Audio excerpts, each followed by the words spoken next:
Good morning, Western Washington, and happy Wednesday. I'm Matthew Fab with Western Washington Weather, and today we're going to take a look at the forecast for the next few days, including the rainy few days ahead and the potential spring temperatures early next week.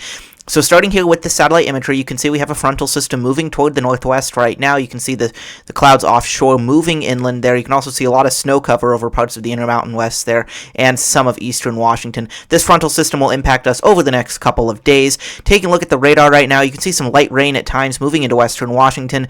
The heavier rain is still a bit offshore. Taking a look at the European model, you can see that as we go through the day today into this evening, heavier rain begins on the coast, spreads inland overnight there, and continues with showers at times Thursday. Then another impulse moves through on Thursday night into Friday. They're bringing more rain and more showers, heavy mountain snow at times. That continues all the way through Friday evening. We dry out by the time we get to Saturday morning with some lingering showers in the mountains.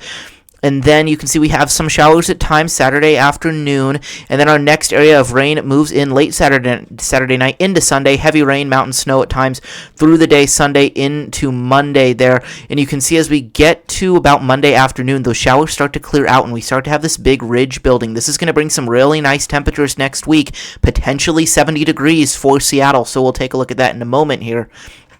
Taking a look at the European model, total rain through the end of the day Monday, and you can see over the next few days the coast is going to be getting 2 to 5 inches of rain there. It looks like 5 inches up by Quileute Airport. You can see areas from Tacoma southward through Olympia and toward Portland get 1.5 to 2 inches of rain. Kitsap Peninsula getting 2 to 3 inches, and you can see areas from Everett to Seattle getting about 3/4 of an inch to 1.25 inches there, and a bit of a rain shadow there, basically from SeaTac up toward the San Juans. But you can see Whidbey Island not as much in the rain shadow, this getting about 1 inch of rain, and then areas from Everett northward up toward Bellingham getting 1.5 to 2.5 inches. And then in the mountains, this is going to be a lot of snow. You can see a few feet potentially there in the Olympics. Hurricane Ridge getting up to a foot. And then you can see in the Cascades, you're looking at through the end of the day Sunday. Let's go to the end of the day Monday there. It doesn't add much more to the snow totals. You can see Cascades, Snoqualmie Pass, Stevens Pass, and White Pass getting between 2 to 3 feet of snow by the time we get to Monday evening. And some of those higher places like Paradise and Mount Baker and some of the interior of the Olympic Mountains getting upwards of 5 to 7 feet of snow. So we are really building up the snowpack here in March, and that is a really good thing to see because we really do need that. Now going to the simulated radar here on the high-resolution rapid refresh model, you can see it has the heavy rain though move onshore with the front this evening. That starts to push into the lowlands, bringing rain and showers at times there. You can see some potentially heavy showers there early Thursday morning. Snow in the mountains. Take a look at some of these bands of showers moving through Thursday morning around 7 a.m. there.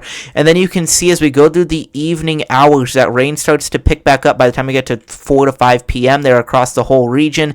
Mountain snow Thursday night into Friday morning. You can see we have some showers moving through on Friday before our next area of rain. You can see it Friday morning there over Oregon starting to push northward. And then taking a look at winds, we're going to have some areas of gusty winds today. You can see the coast with that front gusting 30 to 45 miles per hour. There may be some of the beaches gusting up toward 50 to 55 miles per hour. Take a look at northwest interior gusting 40 to 45 miles per hour today into Thursday morning. Then you can see as we go through the day Friday, some gusts potentially 35 plus miles per hour around the Seattle area there, showing up at 38 for Boeing Field, 39 in Olympia, 35 or so for Tacoma. So some breezy winds, but nothing too extraordinary. And this is really what we want to see here. So you got a little sneak preview right there. Taking a look at high temperatures Thursday, low 50s. Friday, same thing, low 50s. Saturday, we get up into the mid 50s for some of western Washington, but the majority of the area is still in the low 50s. As we go into Sunday, you can see this warmth start to creep into the Willamette Valley and parts of the Columbia Basin there. And western Washington getting up into the mid-50s around the metro area, especially from Everett southward. Then take a look at Monday there. Look at that. We go up into the 60s. You can see areas Everett northward in the upper 50s to low 60s.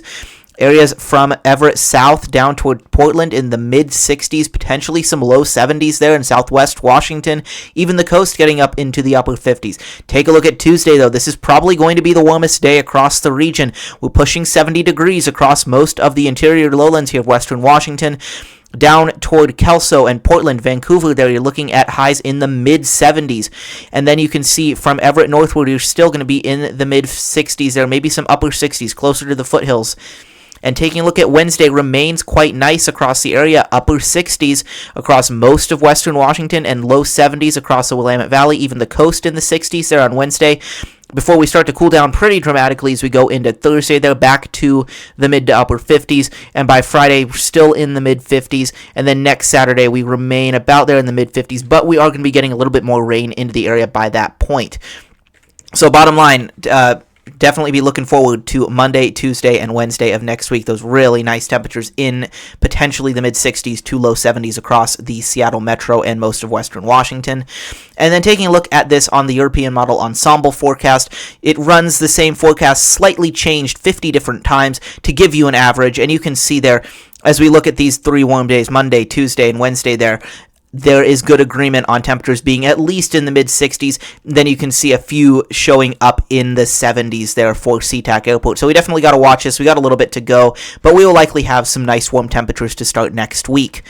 Also, just wanted to point this out. Today is the day that the new forecast zones go into effect for the National Weather Service Seattle. So this is what the forecast zones look like right now.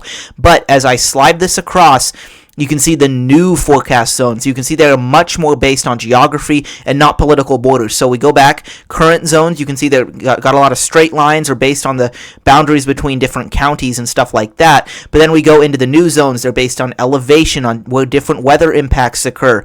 And they're going to make it much easier to get accurate weather warnings to places that need them. So you're not going to have like places, for example, like Darrington here in the valley here in the North Cascades is currently, if we take a look at the current zones, Darrington is in one of the zones for the Cascade Mountains. So when a winter storm warning is issued, Darrington gets a winter storm warning. But in the new zones, that is in a mountain valley, and that zone for the valleys is its own separate zone, which will not get the same warnings as the higher elevations. That's just one example that you can find. There's a lot of different examples of this across the region, but this is going to make things a lot more accurate. So I'm pretty excited to see this new forecast zoning implemented. So as always, thank you all very much for watching. Be sure to subscribe here on Western Washington Weather. Follow me on Blue Sky, on Twitter, and on the Western Washington Weather Facebook group. Thank you all very much for watching, and I'll talk to you all later.